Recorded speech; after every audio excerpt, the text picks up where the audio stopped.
ಏ ಸೀತಾ, ಅದೇನು ಕೆಲಸ ಮಾಡುತ್ತಿರುವೆ?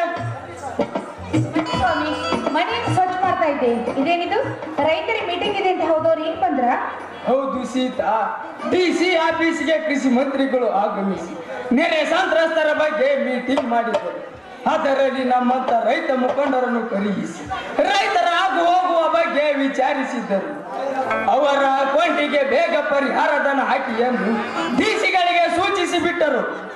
ಅಂದ್ರೆ ಮನೆ ಬೆಳೆ ನಾಶವಾದ ಬಗ್ಗೆ ಏನಾದ್ರೂ ಪರಿಹಾರ ಕೊಡ್ತಾರಂತ? ಹೌದು ಸೀತಾ, ಹೋದ ವಾರದಲ್ಲಿ ನೆರೆ ಹಾವಳಿಗೆ ಸಮೀಕ್ಷೆ ಮಾಡಿದ ಬಗ್ಗೆ ವರದಿ ನೋಡಿಕೊಂಡು ಮುಖ್ಯಮಂತ್ರಿಗಳು ಸಂಪೂರ್ಣ ನಾಶವಾದ ಮನೆಗೆ 5 ಲಕ್ಷ, ಅರ್ಧ ಬಿದ್ದ ಮನೆಗೆ 1 ಲಕ್ಷ, ಬೆಳೆಯ 1 ಎಕರೆಗೆ 10,000, ಒಂದು ಜಾನುವಾರು ಸತ್ತರೆ 40,000, ಒಂದು ಕುರಿ ಮೇಕೆ ಸತ್ತರೆ 10,000, ನಿಂಬೆ ದ್ರಾಕ್ಷಿ ಬೆಳೆಗೆ 10 ಹಲವಾರು ಯೋಜನೆಗೆ ತಕ್ಕಂತೆ ಪರಿಹಾರ ಘೋಷಿಸಿದ ಬಗ್ಗೆ ತಿಳಿದುಕೊಂಡು ಬೇಗ ರೈತರಿಗೆ ಹಣ ಸೇರಬೇಕೆಂದು ಖಡಕ್ ವಾರ್ನಿಂಗ್ ಮಾಡಿದ್ದಾರೆ. ಸರ್ಕಾರ ಕೊಟ್ಟ ಹಣದಿಂದ ರೈತರ ಜೀವನ ತೃಪ್ತಿ ಆಗಬಹುದೇ? ಅದರ ಹೆಸರೇ ಪರಿಹಾರ ಸೀತಾ. ಬೀಳುವ ಮನುಷ್ಯನ ಕೈಯಲ್ಲಿ ಕೋಲು ವಾಸರವಾದಂತೆ ಈಗಾಗಲೇ PM ಕಿಸಾನ್ ಅಂತ ಕೇಂದ್ರ ಸರ್ಕಾರವು 6,000, ರಾಜ್ಯ ಸರ್ಕಾರವು 4,000 ರೂಪಾಯಿ ಕೊಡುತ್ತಿದೆ. ಅದನ್ನೇ ದೊಡ್ಡದು ಮಾಡಿಕೊಂಡು ಜೀವನ ನೂಕುವುದೇ ಈ ರೈತನ ಕೆಲಸ. ಪ್ರತಿ ಸಾರಿ ಇದೇ ರೀತಿ ಆದ್ರೆ ರೈತನ ಜೀವನ ದುರಸ್ಥಿತಿ ಆಗುವುದು ಅಷ್ಟೇ. ನಿನ್ನ ಮಾತಿನಲ್ಲಿ ಸತ್ಯವಿದೆ ಸೀತಾ. ಹೀಗಾಗಿ ಅನೇಕ ರೈತರೆಲ್ಲರೂ ಮನೆ ಹೊಲ ಮಾರಿಕೊಂಡು ಹಳ್ಳಿ ಬಿಟ್ಟು ಸಿಟಿ ಸೇರಿದರು. ಕಲಿತ ಮಕ್ಕಳೆಲ್ಲ ಡಾಕ್ಟರ್ ಆಗಬೇಕು, ಇಂಜಿನಿಯರ್ ಆಗಬೇಕು, ವಿಜ್ಞಾನಿಗಳಾಗಬೇಕೆಂದು ಬಯಸುತ್ತಾರೆ. ಆದರೆ ರೈತನಾಗಿ ಬೆವರು ಸುರಿಸಿ ದುಡಿಬೇಕಂತ ಯಾರೂ ಬಯಸುತ್ತಿಲ್ಲ. ಹೀಗಾಗಿ ಕೃಷಿ ಪದ್ಧತಿಯೇ ಕೆಳಮಟ್ಟಕ್ಕೆ ಇಳಿದು ಬಿಟ್ಟಿದೆ. ಅನೇಕ ಫಲವತ್ತಾದ ಭೂಮಿ ಕಟ್ಟಿ ಬೆಳೆದು ಬಂಜರಗೊಂಡಿದೆ. ಇಂಥ ಪರಿಸ್ಥಿತಿಯನ್ನು ನೋಡಿ ನನ್ನಂತ ರೈತನಿಗೆ ಬೇಸರ ಎಲ್ಲ ನಾಚಿಕೆ ಬರುತ್ತಿದೆ. ರೈತರ ವಿಚಾರ ಮಾತಾಡ್ತಾನಿದ್ರೆ ಸಮಯ ಹೋಗಿದ್ದೆ ಗೊತ್ತಾಗುದಿಲ್ಲ. ಬನ್ನಿ ಸಮಯ ಎಂಟ್ರ ಮನ್ಕನೆ ದುನಿಯಾದಾವು ಸರಿಗಮ ಪದವಿದ ಪೆಟ್ಟೆ ಪೆಟ್ಟೆವಾಗು ಈ ಸೃಷ್ಟಿಯ ಅಂದಾನು ಅಂದಮಯ್ಯ ನೋಡುಂಡಾಯಿ ಪ್ರೇಮ ಗಾಡು ಸೀತಾ ಪಾಡು ಪಾಡು. ಹೊಲ್ದಾಗ ಮುಂದೆ ಯಾವಾಗ ಕಲ್ತೀರಿ ನೀವು? ಕಸ ಪಿಚ್ಚೆ ಮಾತಾಡೋದು ನಮ್ಗೇನು ತಿಳಿದಿಲ್ಲ ಬಿಡ್ರಿ.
ಅತ್ತಿಗೆ ಏನಿದು ನಿಮ್ಮ ಸಂತಸ?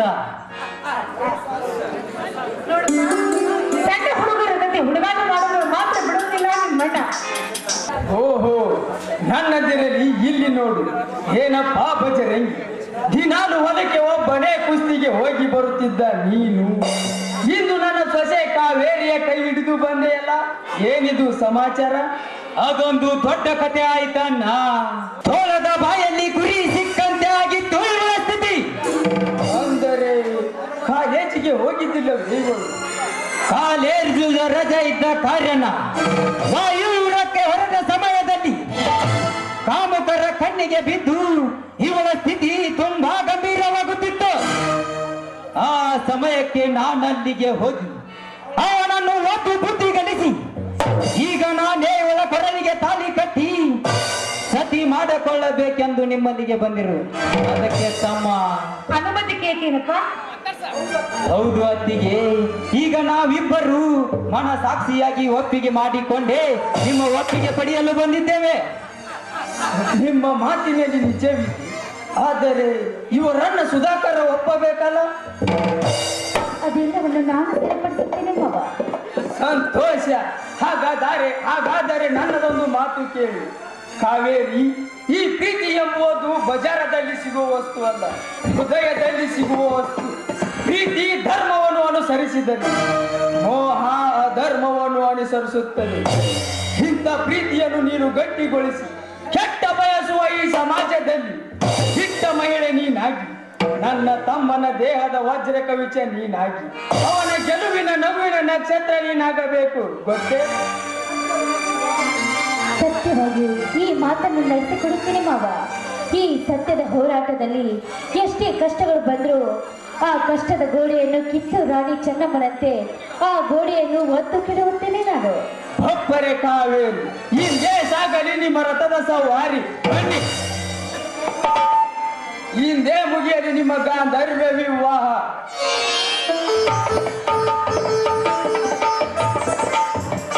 ಕಾವೇರಿ, ನೀನು ಮುತ್ತೈದೆ ಹೆಣ್ಣಾಗಿ ಅನೇಕ ಸತ್ವ ಪರೀಕ್ಷೆಯಲ್ಲಿ ಗೆದ್ದಿ ಎಂಬ ವಿಶ್ವಾಸ ನನಗಿದೆ.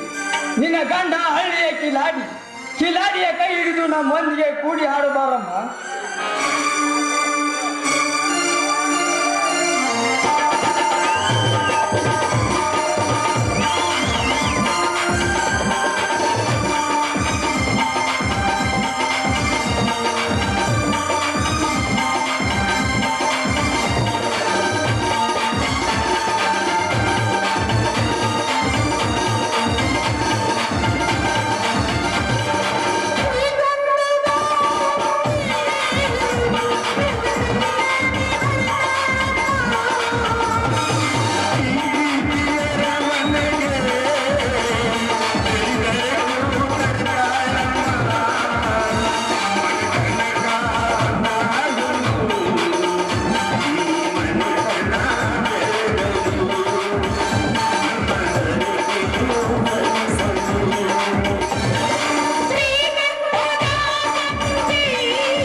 ಗ್ರಾಮ ಸಹಾಯಕ ಅಂತಾರೆ. ನಿಮಗೊಂದು ತಹಸೀಲ್ದಾರ್ ಆಫೀಸಿಂದ ಒಂದು ಕಾಗದ ಬಂದಿದೆ. ಇಲ್ಲೊಂದು ಸಹಿ ಮಾಡಿ.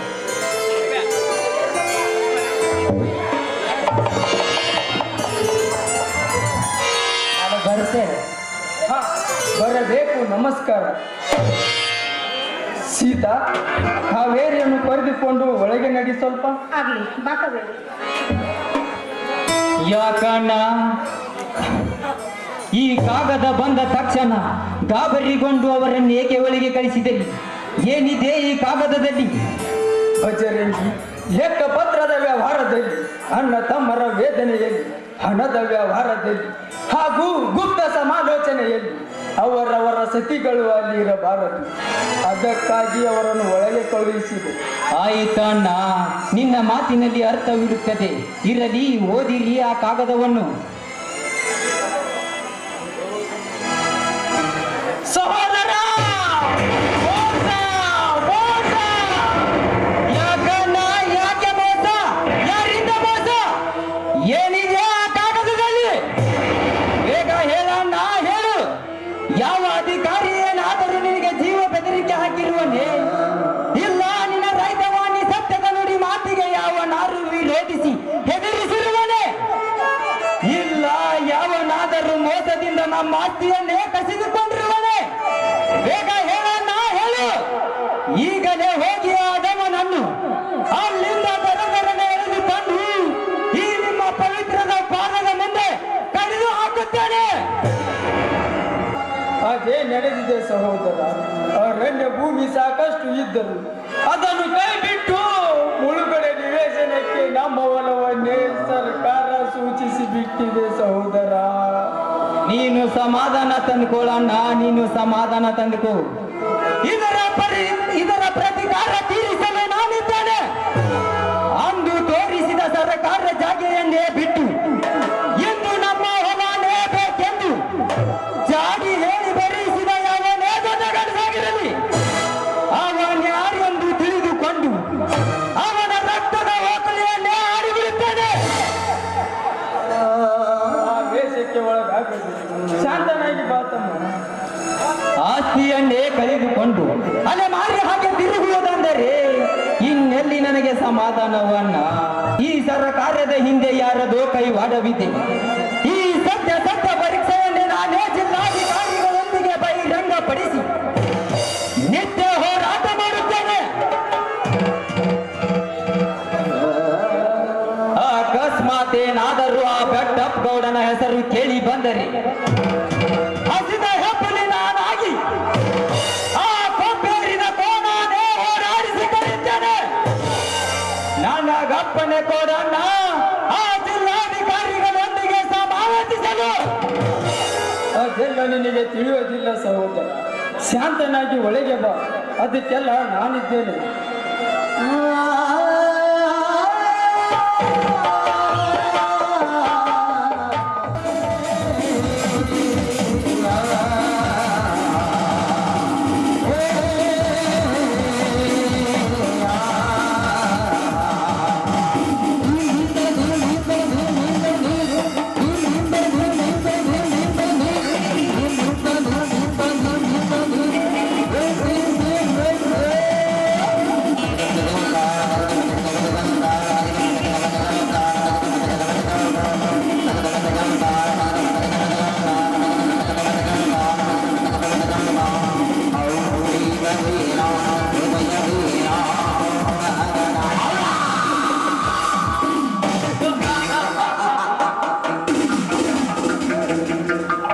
ಪಾಪ ಪುಣ್ಯ ಪುಸ್ತಕ ಮೇಲೆ ದುಡ್ಡಿದ್ರೆ ದುನಿಯಾ ಮೇಲೆ ಸೇಡು, ಪ್ರತಿಕಾರದ ಸೇಡು, ಸೇಡಿಗೆ ಸೇಡೆಂಬ ಮಿಡಿದವರ ಎಡೆ ಎತ್ತಿ ಆದವೇ ಶಕುನಿ ಅಂತ ಏನಾದರೂ ರಣತಂತ್ರ ಹೂಡಲೇಬೇಕು. ಬಜರಂಗಿ ಕುರು ಸಾಮ್ರಾಜ್ಯವನ್ನು ರಕ್ಷಣೆ ಮಾಡುತ್ತೇನೆಂದು ಪ್ರತಿಜ್ಞೆಗೈದ ಭೀಷ್ಮಾಚಾರಿ ಸತ್ತು ಹೋದ. ಒಬ್ಬ ಶಿಖಂಡಿಕೆಯಿಂದ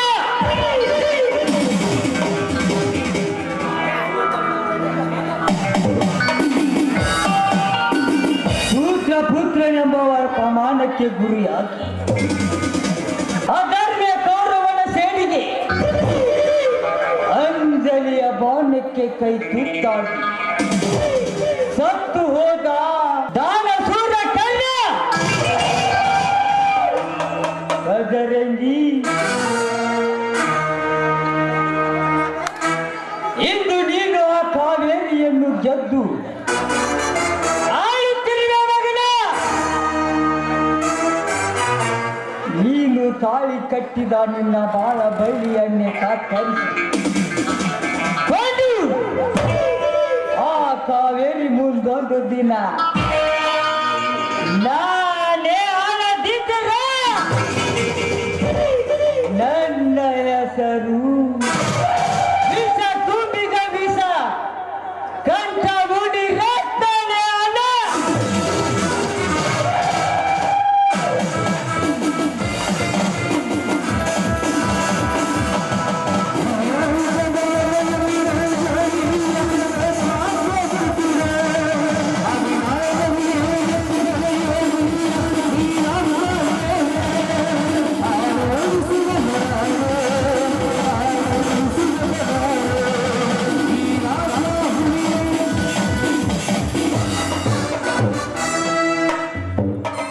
ಹಲೋ, ತಾವು ಸುಧಾಕರ್ ಅಲ್ಲವೇ?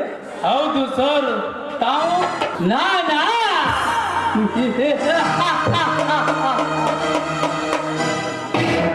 ಈ ನಾಡಿನ ಗರ್ಭ ಶ್ರೀಮಂತ ಬೆಟ್ಟಪ್ಪ ಗೌಡನ ಸಂಸ್ಥೆಗಳ ಮ್ಯಾನೇಜಿಂಗ್ ಡೈರೆಕ್ಟರ್ ಮುನಿರತ್ನ ಅಂತ. ನಾನು ಇಲ್ಲಿವರೆಗೆ ನಿಮ್ಮ ನಿರೀಕ್ಷೆಯಲ್ಲಿಯೇ ಇದ್ದೆ. ಅಕಸ್ಮಾತ್ ಆಗಿ ತಾವೇ ಭೇಟಿ ಕೊಟ್ರಿ. ಹೌದೇ? ನನ್ನಿಂದ ಏನಾದರೂ ಅವಶ್ಯಕತೆ ಇತ್ತೇ? ಚೇಚೆ, ಹಾಗೇನಿಲ್ಲ. ತಂದೆಯವರ ಕಿಡ್ನಾಪ್ ವಿಚಾರ ಏನು ಆಯ್ತು ಅಂತ ಸ್ವಲ್ಪ ನೆನಪು ಮಾಡಿಕೊಂಡೆ ಅಷ್ಟೇ. ಆ ವಿಚಾರ ನಮ್ಮ ಒಂದರೇ ಮಾಡುತ್ತಿದ್ದಾರೆ. ನಾನು ಓದುವ ಆತುರದಲ್ಲಿ ಇದ್ದು PSI ಹುದ್ದೆ ಗೀಟಿಸಿಕೊಳ್ಳಲು ಪ್ರಯತ್ನ ಮಾಡುತ್ತಿದ್ದೇನೆ. ಸರಿ ಸರಿ, ಅಧಿಕಾರದ ಹಂಬಲವೇನೋ ನಿನಗಿದೆ. ಆದರೆ ನಿಮ್ಮ ತಂಗಿಯ ಮದುವೆಗೆ ಬರುವಷ್ಟು ಸಮಯವಿದ್ದಿದ್ದಿಲ್ಲವೇ ನಿಮಗೆ? ಏನು ಸರ್? ಯಾರು ಮದುವೆ? ಯಾರೊಂದಿಗೆ? ಏನು ಸಮಾಚಾರ? ಏನು ಈ ವಿಷಯ ನಿಮಗೆ ಗೊತ್ತಿಲ್ಲವೇ? ನಿಮ್ಮ ತಂಗಿಯ ಮದುವೆ ಆದದ್ದು ನಿಮಗೆ ಗೊತ್ತಿಲ್ಲವೇ? ಮುನಿರತ್ನ, ಏನು ಹೇಳ್ತಿರುವಿರಿ ನೀವು? ನನ್ನ ತಂಗಿ ಕಾವೇರಿ ಮದುವೆ ನನ್ನ ಮಾವ ಬದರಂಗಿ ಒಂದಿಗೆ ಆಯ್ತಾ? ಸುಳ್ಳಾದರೆ ಫೋಟೋ ನೋಡಿ ತಿಳಿಯಬಹುದು. ಛೇ, ಇದೆಂತ ದುರ್ಘಟನೆ ನಡೆಯಿತು ನನ್ನ ಬಾಳಿನಲ್ಲಿ. ಸಾಕಷ್ಟು ಶಾಲೆ ಕಲಿತು ಡಿಗ್ರಿ ಓದಿರುವ ನನ್ನ ತಂಗಿ ಒಬ್ಬ ಹಳ್ಳಿಯ ಹುಮ್ಮನೊಂದಿಗೆ ಸಾಧ್ಯವಿಲ್ಲ. ಇದರ ಎಲ್ಲೋ ಏನೋ ಮೋಸದೆ. ನನಗೆ ತಿಳಿಸದೆ ಮೋಸದಿಂದ ನನ್ನ ತಂಗಿಯನ್ನು ಮದುವೆ ಮಾಡಿಕೊಳ್ಳುವಷ್ಟು ನೀಚರಾದರಲ್ಲ ಮಾವಂದಿರು. ಮೋಸ, ಇದು ಮೋಸ. ಹೌದು, ಇದು ಮೋಸನೇ ಇರಬಹುದು. ಯಾಕೆಂದರೆ ನೀನು ಹೇಗೋ ಪೊಲೀಸ್ ಆಗ್ತಿ ಅಂತ ಅವರಿಗೆ ಚೆನ್ನಾಗಿ ಗೊತ್ತು. ಇದೇ ನೆಪದಲ್ಲಿ ಆ ಮೈನಾಲಿಂಗೇಶ್ವರ ಬಂಗಾರಕ್ಕಳು ಮಾಡಿದ್ದಾನಂತೆ. ಇದೇನು ಮಾಯಾಜಾಲವೋ ಇಲ್ಲ ಕಳ್ಳತನವೋ ನನಗೂ ಒಂದು ತಿಳಿತಾ ಇಲ್ಲ. ಎಲ್ಲ ಮೋಸಗಾರರೇ, ನಾನು ತಿಳಿದುಕೊಂಡಂತೆ ಆಗಲಿಲ್ಲೋ ನೀವು ಎಲ್ಲರೂ. ಅದು ನಿಮ್ಮ ದುರ್ದೈವ ಅಥವಾ ನನ್ನ ಹಣೆ ಬರುವ ಇರಲಿ. ಸಾವಕಾಶ ಇದರ ಸಮಾಚಾರ ತಿಳ್ಕೊಂಡು ಅಧಿಕಾರ ವಹಿಸಿಕೊಂಡು ಇದರ ಆಟವಾಡಿದರೂ ಆಯ್ತು.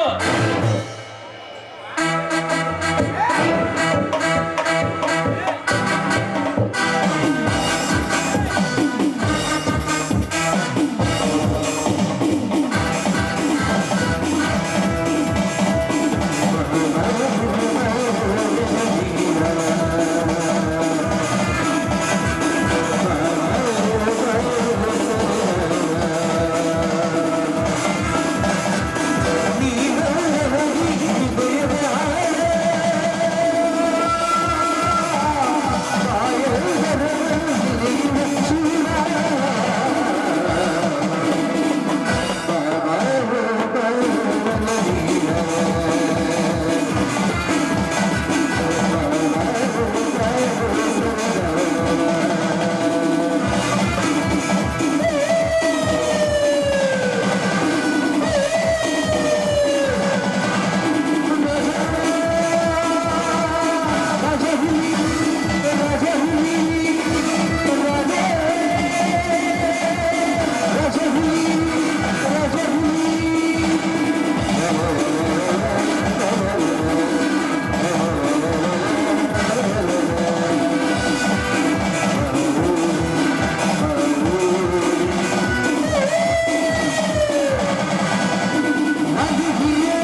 मेरा मंदिर है और राम मेरा प्रज्वल है। हिंदू धर्म का रत्न है।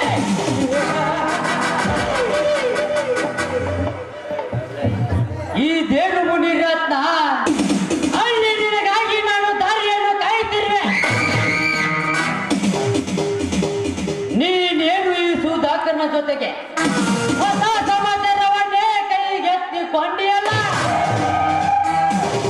ಹೌದು ಕಪಾಲಿ, ಹೌದು. ಈಗ ನಾನು ಅವನಿಗೆ ಕೊಟ್ಟ ಬಾ ಅವನನ್ನು ಸುಡಲೇಬೇಕು. ಅದು ಸುಟ್ಟು ಭಸ್ಮರ ಆ ಭಗೀರಥನ ಪಾದ ಸೇರುವರು ಆ ಗಂಗೆಯ ರಭಸದಲ್ಲಿ. ಈಗ ದಾವಾಗ್ನಿ ಬ್ರಹ್ಮ ಕಪಾಲವನ್ನೇ ಸೇರಿಕೊಂಡಿತ್ತು. ನಾಳೆ ನಡೆಯುತ್ತಿದೆ ಆ ಕಾವೇರಿಯನ್ನು ಕದ್ದ ಸುದ್ದಿ. ಬನ್ನಿ ಬನ್ನಿ, ಆ ಯುದ್ಧ ಹೇಗೆ ನಡೆಯುತ್ತೆ ಅಂತ ಕಾದು ನೋಡೋಣ.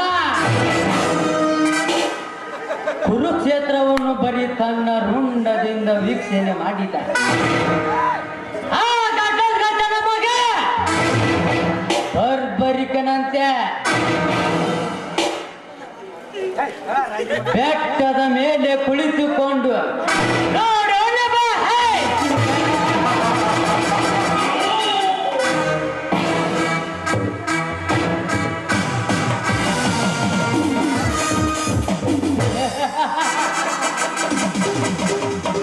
ಮೂಲಂಗಿ ಹುಡುಗರು ಹೆಬ್ಬುಲಿ ಅಂತಾರೆ, ಲಿಂಗ ಹುಡುಗರು ಬೀಗ ಅಂತಾರೆ, ಇಡಿಗಲ್ ಹುಡುಗರು ಮಾತ್ರ ಗಾಳಿ ಅಂತಾರೆ.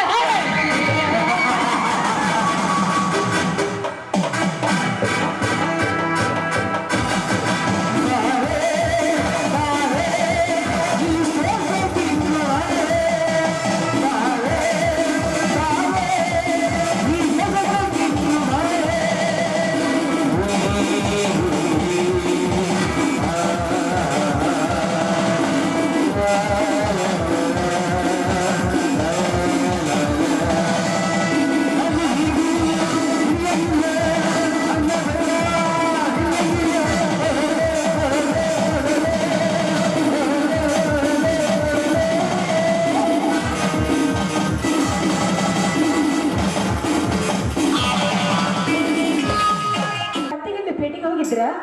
ಹೌದು ಸೀತಾ, ಈಗಲೇ ಬಂದೆ. ಯಾಕೆ ಸ್ವಾಮಿ ಮೆಲ್ಲಿನ ಮಾತಾಡ್ತಾ ಇದ್ದೀರಲ್ಲ? ಹಣದ ವಿಷಯದಲ್ಲಿ ಏನಾದ್ರೂ ಏರುಪೇರಾಯ್ತೆ? ನಿಜ ಸೀತಾ, ಗ್ರಾಮೀಣ ಬ್ಯಾಂಕಿನಲ್ಲಿ ಬಿದ್ದ ಮನೆಗೆ ಜಮಾ ಆಗಿದ್ದ 50,000 ಹಣ ಸಾಲದ ಬಡ್ಡಿಗೆ ಮುರಿದುಕೊಂಡು ಕೃಷಿ ಸಹಕಾರಿ ಬ್ಯಾಂಕಿನಲ್ಲಿ 10 ಎಕರೆ ಬೆಳೆ ಹಾನಿಗೆ ಬರೀ 10,000 ಜಮಾ ಆಗಿತ್ತು. ಅದನ್ನೇ ತೆಗೆದುಕೊಂಡು ಈ ಸಂತೆಯನ್ನು ತಂದಿರುವೆ. ಹೀಗಾದರೆ ಈ ರೈತನ ಬದುಕು ಬಹು ದುಸ್ತುರ. ಕಾಲಕ್ಕೆ ತಕ್ಕ ಹಾಗೆ ಬಂದದ್ದನ್ನೆಲ್ಲ ಅನುಭವಿಸಲೇಬೇಕು ಸ್ವಾಮಿ.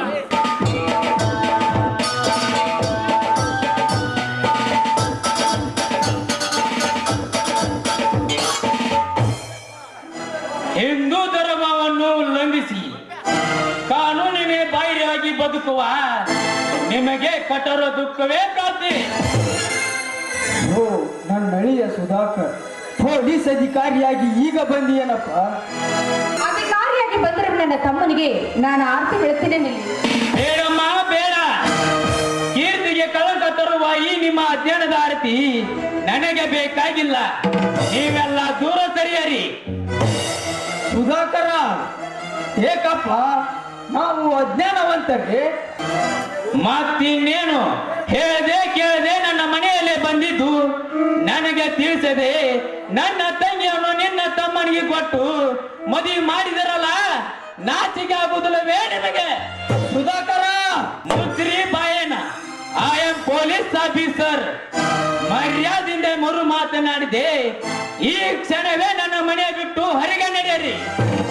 ಇಲ್ಲ ಅಂದ್ರೆ ನನ್ನ ಪೊಲೀಸ್ ಬುದ್ಧಿ ನಡೆಸಲು ಬೇಕಾಗುತ್ತದೆ. Be careful.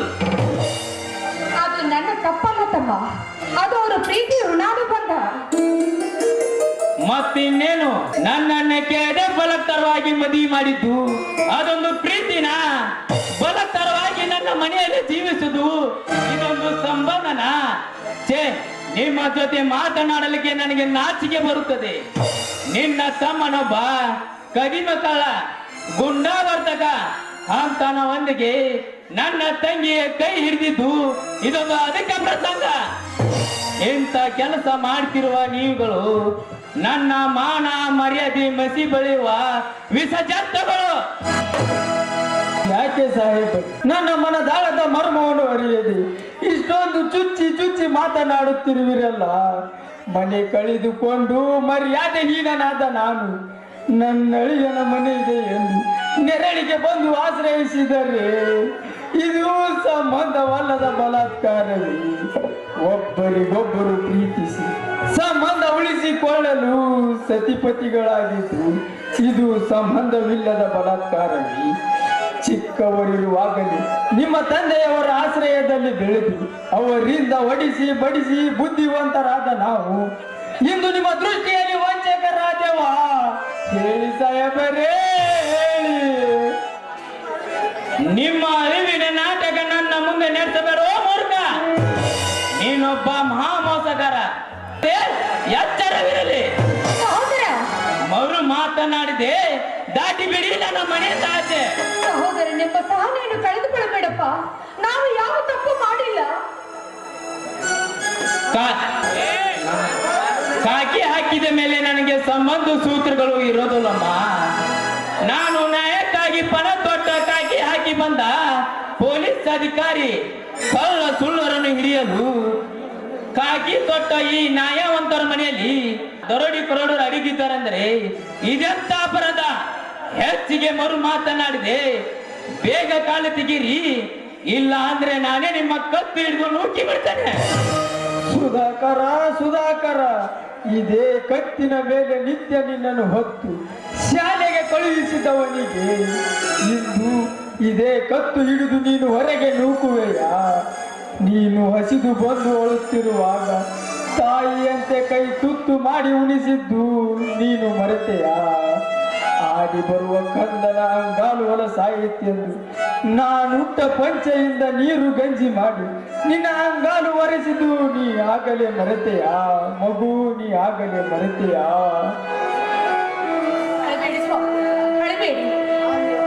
ನಾವೀಗ ಹೊರಗೆ ಹೋಗುವುದೇ ಒಳ್ಳೆಯದು. ಯಾಕೆಂದ್ರೆ ಕಟುಕರ ಮುಂದೆ ಕುರಿ ಕರುಣೆಯಿಂದ ಕೇಳಿದರೆ ಕೇಳುವುದೇ ಆ ಕಟುಕ. ಇಲ್ಲ, ನಡೆಯಲು ಹೋಗೋಣ. ಹೋಗುವುದಾದರೆ ಎಲ್ಲಿಗೆ ಸೀತಾ? ಕೊರೋನಾ ಜಗ್ಗಿನಿಂದ ಎಲ್ಲ ಕಡೆ ಲಾಕ್ಡೌನ್ ಆಗಿದೆ.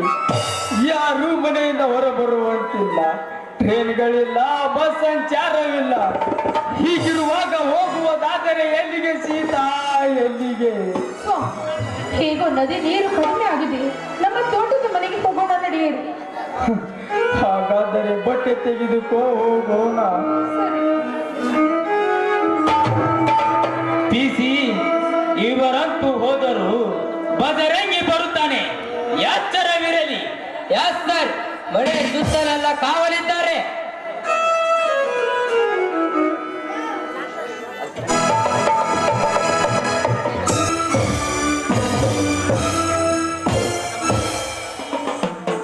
ಹಲೋ ಸುಧಾಕರ್, ನೀನು ಯಾವಾಗ ಬಂದೀವು?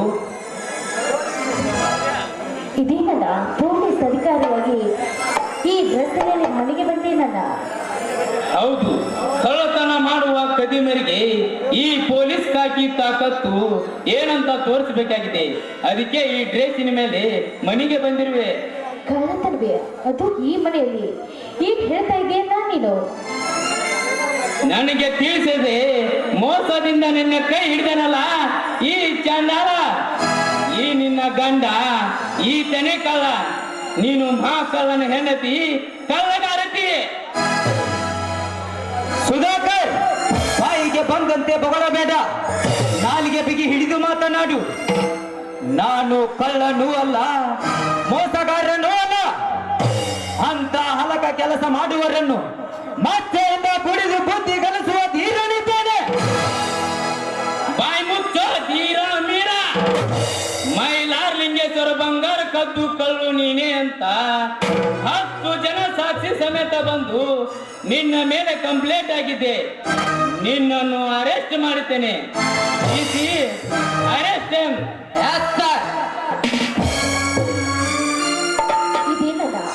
ಇದೇನದ ನೀನು ಮಾಡುತ್ತಿರುವ ಕೆಲಸ ಕುಲಂಕುಷವಾಗಿ ವಿಚಾರಿಸಿ ಏಕಾಏಕಿ ಅರೆಸ್ಟ್ ಮಾಡುವುದಂದ್ರೆ ಹೇಗಲ್ಲ? ಮುಚ್ಚು ಬಾಯ್. ಸುಮ್ಮನೆ ಇವನನ್ನು ಅರೆಸ್ಟ್ ಮಾಡಲಿಕ್ಕೆ ನನ್ನದೇನು ತಲೆ ಕೆಟ್ಟಿಲ್ಲ ಎಂದು ಇವನ ಕೈ ಹಿಡಿದು ಇವನಿಂದ ತಾಳಿ ಕಟ್ಟಿಸಿಕೊಂಡು ಇವನ ಮನೆಯ ಸೇರಿದು ಅಂದಿನಿಂದ ನಾ ನಿನ್ನ ಅಣ್ಣನಲ್ಲ, ನೀ ನನ್ನ ತಂಗಿನೂ ಅಲ್ಲ. ಸುಧಾಕರ್, ಬಾಯಿಗೆ ಬಂದಂತೆ ಮಾತನಾಡುವುದು ಬುದ್ಧಿವಂತರ ಲಕ್ಷಣವಲ್ಲ. ಅಧಿಕಾರಿಯಾಗಿ ಬಂದಿದ್ದೇನೆಂದು ಬಂಧು ಬಾಂಧವಗಳನ್ನೇ ಮರೆತು ಯಾರೋ ಒಬ್ಬರ ಎದುರಿಗೆ ಬೆಲೆ ಕೊಟ್ಟು ನನ್ನನ್ನು ಅರೆಸ್ಟ್ ಮಾಡಿ ಅವಮಾನಿಸೋದು ಸರಿಯಲ್ಲ. ಸುಮ್ಮನೆ ಬಿಟ್ಟು ಬಿಡು ನನ್ನನ್ನು. ನಾನು ಆ ಆಂಜನೇಯ ಸ್ವಾಮಿ ಪರಮ ಭಕ್ತನಿದ್ದೇನೆ. ಈ ಬಜರಂಗಿಯ ಧರ್ಮ ಶಕ್ತಿಗೆ ನೀನು ರಾವಣ ಬುದ್ಧಿ ಓಡಿಸಿ ನನ್ನನ್ನು ಆರೋಪಿಸಿದರೆ ನಾನು ಕಾದ ಹಣನಂತೆ ನಿಮ್ಮನ್ನೆಲ್ಲ ಜೀವಂತ ಹಿಡಿಸಿಬಿಡುವೆ. ನೆನಪಿರಲಿ. ಹನುಮ ಶಕ್ತಿ ಅಂತ ಶ್ರೇಷ್ಠ ರಾಮ ಭಕ್ತಿ ಹನುಮನ ಹೆಸರು ಇಟ್ಟುಕೊಂಡು ಇಂಥ ನೀಚ ಕೆಲಸ ಮಾಡ್ತೀವಿ ಎಂದರೆ ನಾಚಿಗೆಲ್ಲ ನಗು ಬರ್ತದೆ. ಊರೇ ಬಂದು ನಿನ್ನ ಮೇಲೆ ಕಂಪ್ಲೇಂಟ್ ಮಾಡಿ ಹೋದಾಗ ನಾನು ಅಧಿಕಾರಿ ವಹಿಸಿಕೊಂಡು ತಕ್ಷಣ ಮೊದಲ ಕಂಡ ಕಳ್ಳ ನೀನೇ ಕಣೋ. ನೀನು ಮಾವನಾದರೂ ಸರಿ, ತಂಗೆಯ ಗಂಡನಾದರೂ ಸರಿ, ನಿನ್ನನ್ನು ಬಿಡಲಿಕ್ಕೆ ಸಾಧ್ಯವಿಲ್ಲ. ನೀನು ಊರಿಗೆ ಕುಡಾರಿ ಇರಬಹುದು, ಕುಂಡನೇ ಇರಬಹುದು, ನಿಮ್ಮಂತರ ಕಂಡೆಲೆ ಗುಂಡು ಹಾಕುವ ಗಂಡ ನಾನು. ಸುಧಾಕರ್, ಕಾಕಿ ಹಾಕಿ ಬಂದಿದ್ದೇನೆಂದು ಕರೆಸಿ ಮಾತನಾಡಿ ಗಂಡು ಎಂದು ಹೇಳಿಸಿಕೊಳ್ಳಲು ಸಾಧ್ಯವೇ ಇಲ್ಲ. ನಾನು ನಿನ್ನ ಮಾವ. ಈ ಧೀರ ಮಾವನ ತಾಕತ್ತು, ಗಮ್ಮತ್ತು, ಕಿಮ್ಮತ್ತು ಹೇಗಿದೆ ಅಂತ ಅನೇಕ ವರ್ಷಗಳಿಂದ ನಿನಗೆ ಚೆನ್ನಾಗಿ ಗೊತ್ತು. ನಾನು ಕಳ್ಳರಿಗೆ ಕಾಳ ಸರ್ಪವಾಗಿ, ರೌಡಿಗಳಿಗೆ ರಾಜ ಹುಲಿಯಾಗಿ, ಕಾಮಕರಿಗೆ ಕಾಲು ಕೆದರಿದ ಹುಲಿಯಾಗಿ, ತಲೆ ಹಿಡುಕರಿಗೆ ಕೆರಳು ನಿಂತ ಗಂಡು ಹುಲಿಯಾಗಿ, ಸುಳ್ಳರಿಗೆ ಶಿವನ ತ್ರಿಶೂಲವಾಗಿ, ದಾನ ಧರ್ಮದಲ್ಲಿ ದಾನ ಸೂರ್ಯಕರ್ಣನಾಗಿ ಈ ಸಮಾಜದ ಮುಂದೆ ಸತ್ತು ಹೊರದ ಆ ಸಿದ್ದೇಶ್ವರ ಶ್ರೀಗಳಿಂದ ಅಲ್ಲಿ ಹುಲಿಯನ್ನು ಬಿರುದು ಪಡೆದ ಸಿರಿಗೊಂಡು ನಾನು. ಇದೆಲ್ಲ ನಿನಗೆ ಗೊತ್ತಿದ್ದರು ನನ್ನನ್ನು ಅರೆಸ್ಟ್ ಮಾಡುತ್ತೀಯ ಎಂದರೆ ನನಗೆ ನಾಚಿಕೆ ಅಷ್ಟೇ ಅಲ್ಲ, ನಗು ಕೂಡ ಬರ್ತಾ ಇದೆ. ಇದೆಲ್ಲ ನಿನ್ನ ಹರೇಕತೆ ನನಗೆ ಬೇಕಾಗಿಲ್ಲ. ನಾನೊಬ್ಬ ಕಾನೂನಿನ ಬೆಂಬಲಿಸಿ ನ್ಯಾಯ ಕಾಪಾಡುವ ಪೊಲೀಸ್ ಸಬ್ ಇನ್ಸ್ಪೆಕ್ಟರ್ ಸುಧಾಕರ. ಈ ನಿನ್ನ ಪೊಲೀಸ್ ತಾಕತ್ತು ನಿನ್ನಲ್ಲಿ ನಿಯತ್ತಾಗಿ ಇಟ್ಟುಕೊಂಡಿದ್ದೆ. ಮೊದಲು ನಿನ್ನ ತಂದೆಯ ಕಥೆ ಏನಾಯಿತೆಂದು ತಿರುಗಿ ನೋಡು ಇನ್ಸ್ಪೆಕ್ಟರ್. ಅದರಲ್ಲಿ ತಿಳಿಯುತ್ತದೆ ಯಾರ್ಯಾರಲ್ಲಿದೆ ಸತ್ಯ ಎಂದು. ಅದು ನಿನ್ನಿಂದ ನಾನು ಕಲಿಯಬೇಕಾಗಿಲ್ಲ, ಅದು ನನಗೆ ಸಂಬಂಧಪಟ್ಟ ವಿಚಾರ. Correct answer. ಈ ಸಮಾಜದ ಮುಂದೆ ನಮ್ಮಿಬ್ಬರಿಗೂ ಸರಿಯಾದ ಉತ್ತರವನ್ನೇ ಕೊಡುತ್ತಿದ್ಯಾ. ನೀ ನೋಡ್ತಾ ಇರು, ಬಿ ಕೇರ್ಫುಲ್. ಅಣ್ಣ, ಹಿಂದೆ ಮಹಾಭಾರತದಲ್ಲಿ ದ್ರೌಪದಿಯ ಸಹಾಯಕ್ಕೆ ಶ್ರೀಕೃಷ್ಣ ಪರಮಾತ್ಮ ಇದ್ದ. ಅಣ್ಣ, ಈ ಕಲಿಯುಗದಲ್ಲಿ ನನ್ನ ಗಂಡನನ್ನು ಬಿಟ್ಟು ಇದೊಂದು ಸಹಾಯ ಮಾಡಣ್ಣ. ನಿನಗೆ ಸೆರೆಮುಗಿ ಬೀಳ್ಕೊಳ್ತೀನಲ್ಲ ನಾನು. ಅದು ಮಹಾಭಾರತ, ಇದು ಕಲಿಯುಗ. ಅಣ್ಣ, ನೀನು ದುರ್ಯೋಧನಾಗಬೇಡ, ಧರ್ಮರಾಯನಾಗು. ಶಕುನಿ ಆಗಬೇಡ, ಕೃಷ್ಣನಾಗಣ. ಕೃಷ್ಣನಾಗು ನೀನು. ಬಿಸಿ ಏನು ಕೇಳುತ್ತಾ ನಿಂತಿರುವಿರಿ? ಎಳೆದುಕೊಂಡು ನೆರೆ